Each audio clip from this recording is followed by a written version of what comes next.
அன்பானவர்களே, இன்றைய நற்செய்தியில் நம் ஆண்டவர் சொல்லுகிறார், தீர்ப்பு நாளில் நினிவே மக்கள் இத்தலைமுறையினரோடு எழுந்து இவர்களை கண்டனம் செய்வார்கள்.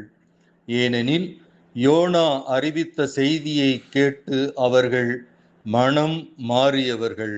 ஆனால் இங்கிருப்பவர் யோனாவை விட பெரியவர் அல்லவா என்று சொல்கிறார். யார் இந்த நினிவே மக்கள், நாம் யார் என்பதை இன்று நாம் பார்க்க வேண்டும்.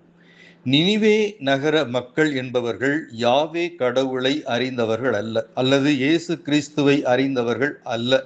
அவர்கள் புற இனத்தார்கள். ஆனால் அந்த நகரில் தீமை அளவுக்கு அதிகமாக ஆகிற பொழுது யாவே கடவுள் யோனா இறைவாக்கினரை அனுப்பி இந்நகரம் அழிக்கப்படும் என்று அறிவிக்க சொல்லுகிறார். அப்படியாய் யோனா இந்த நகர் இன்னும் 40 நாட்களில் அழிக்கப்படும் என்று நினிவே நகரத்தில் அறிவிக்கப்படுகிற பொழுது அங்கே என்ன நிகழ்கிறது? மன்னர் முதல் அனைவரும் சாக்கு உடை அணிந்து நோன்பிருந்து மனம் மாறுகிறார்கள் என்று நமக்கு பைபிள் சொல்லுகிறது.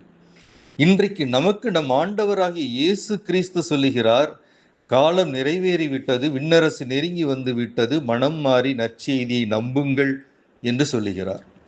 மனம் மாறுதல் என்றால் என்ன என்பதை இன்றைக்கு நாம் பார்க்க வேண்டும். மனம் மாறுதல் என்பதில் 5 நிலைகளை நாம் கண்டுணர வேண்டும். ஒன்று, நாம் செய்கிற குற்றங்களை, பாவங்களை இது குற்றம்தான், இது பாவம்தான் என்று ஏற்றுக்கொள்ள வேண்டும். 2, அதற்காக நம் மனம் வருந்த வேண்டும். 3, அந்த பாவத்தை விட்டு நாம் விலக வேண்டும்.